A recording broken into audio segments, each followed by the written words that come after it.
Olá, estamos aqui novamente com mais um podcast. Eu sou o Lucas, sou um desbravador do Sigma. Um abraço por Cube Sigma. Essa aqui é a Mirella. Oi, gente, tudo bem? Nosso convidado especial, Paulo. Fala pessoal, um prazer estar aqui com vocês. Sou o Paulo, faço parte dos jovens aqui da Igreja Central de São José dos Campos. Faço parte também da equipe de música. É um prazer estar aqui. E não esqueça de curtir, compartilhar e comentar nos nossos vídeos, hein?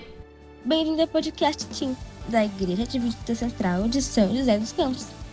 Estudamos a cada semana lições para seu crescimento espiritual. Reserve um tempinho do seu dia, estude com a gente e fortaleça sua caminhada com Jesus. Que Deus, amado Pai, estamos em Tua presença em mais um podcast Team.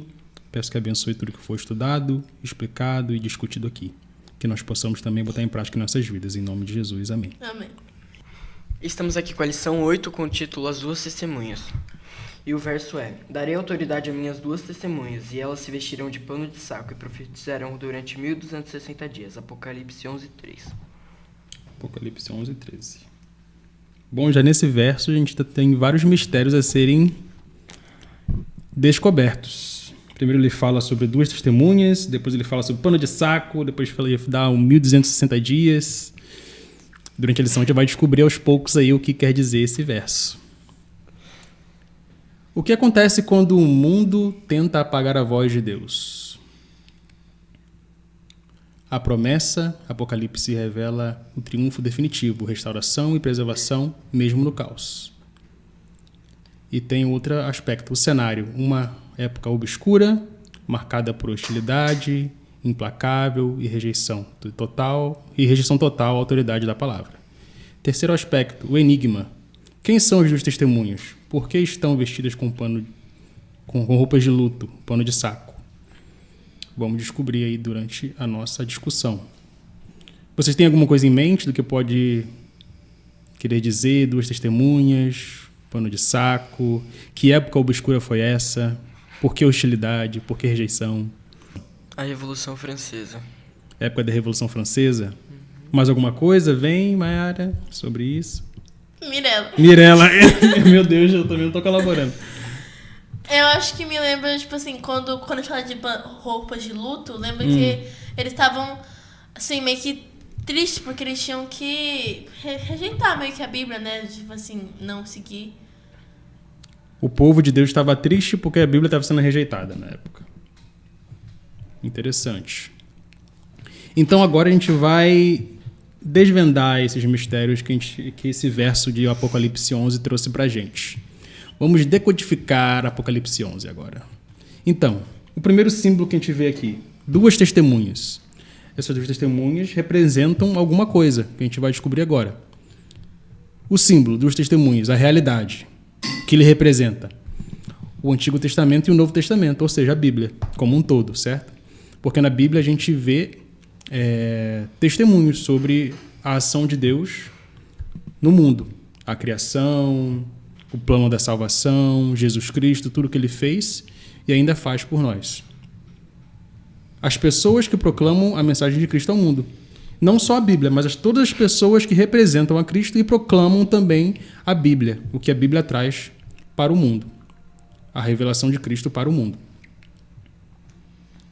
E o segundo símbolo. Você pode ler pra gente o segundo símbolo, o que significa? Símbolo vestido de pano de saco.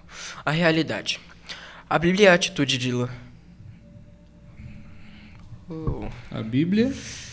Não, vamos voltar. Símbolo vestido de pano de saco. A realidade. A Bíblia é a atitude de lamento durante uma era profunda de perseguição e desprezo. Então foi um pouquinho que a gente falou agora. Foi o que a... Meu Deus, vou ver o nome dela de novo. Mirella. Foi o que a Mirella falou, né, sobre o período de perseguição e como a Bíblia foi rejeitada nesse período. Pode ler o terceiro símbolo pra gente, Mirella, por favor? Símbolo, duas oliveiras e candeeiros. A realidade, o Espírito Santo fornecendo o azeite para transmitir luz e verdade aos seres humanos. Sim. Se a gente ler um pouquinho mais de Apocalipse 11, ele também traz esses duas oliveiras e candeeiros, né, que representam o Espírito Santo, que fornece o azeite para que nós possamos transmitir luz e verdade para os outros seres humanos, certo? Significar as duas oliveiras e candeeiros, que é o Espírito Santo fornecendo azeite para que nós possamos transmitir luz.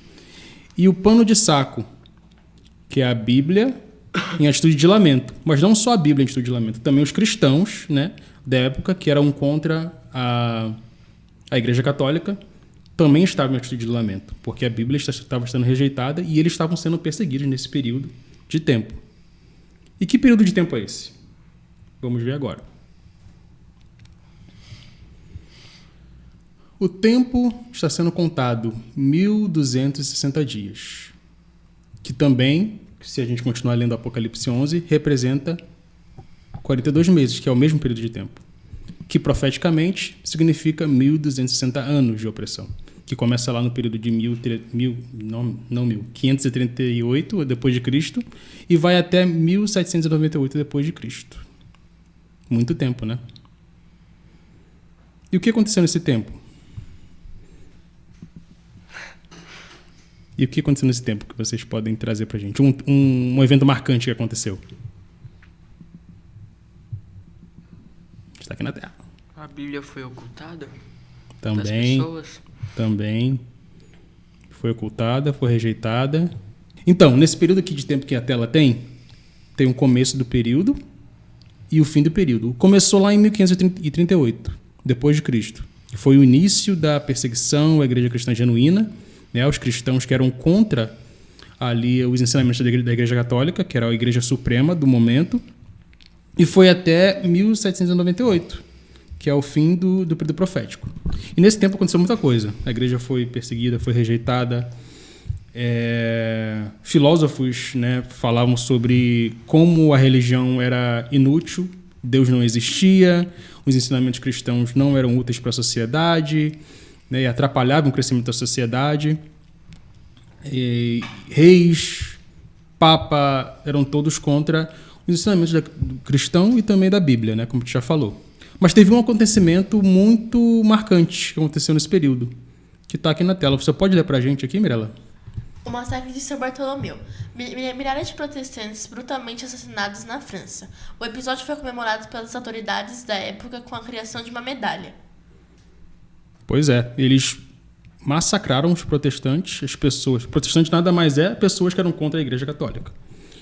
Eles massacraram brutalmente e ainda comemoraram como um fato, né, bom da época. Então eles comemoraram a morte de vários cristãos. Até que era uma medalha, né? Que está escrito ali, que fizeram até uma medalha sobre isso. Exatamente. Então eles ficaram felizes com esse fato, né? Então isso só foi um acontecimento marcante de um período que os cristãos genuínos sofreram muitas coisas, né? Muitas coisas. E aí a gente entende o porquê do pano de saco.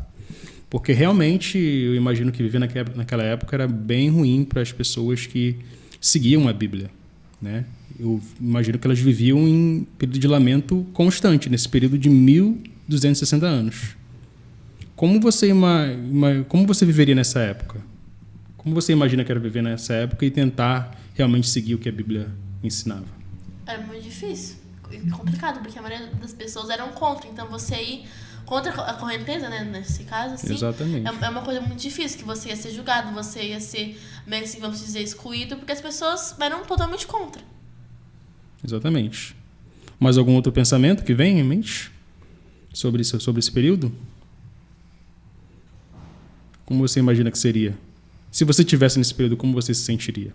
Como você agiria? Com medo, né? Uhum. Exatamente. E esse período foi usado como... dois símbolos foram usados para caracterizar, né, esse período. E foram duas cidades, Egito e Sodoma, que eram representados por esse período que a igreja passou, né? Primeiro símbolo, Egito, que representou o ateísmo, a negação de Deus, né? E também Sodoma, que é depravação sexual. Então, esses eram os dois códigos que foram usados para esse período. Mas, de fato, qual foi o cumprimento histórico desse período, que já foi falado aqui um pouco? Foi o que o Lucas disse pra gente agora há pouco, né, anteriormente, que foi a Revolução Francesa. Exatamente. E essa Revolução Francesa foi tão forte, foi tão incisiva, né, e assertiva, que virou até lei, né, essa questão de não ter Deus como centro do mundo e das nossas vidas. Que até mesmo na Assembleia Legislativa da França foi declarado oficialmente que Deus não existia. Então foi posta uma lei no Legislativo para declarar que Deus realmente não existia. E como toda lei, todo mundo tem que seguir essa lei. Imagina você viver na França, você acreditando em Deus, e você não poder manifestar sua fé porque a lei não permitia que você manifestasse sua fé.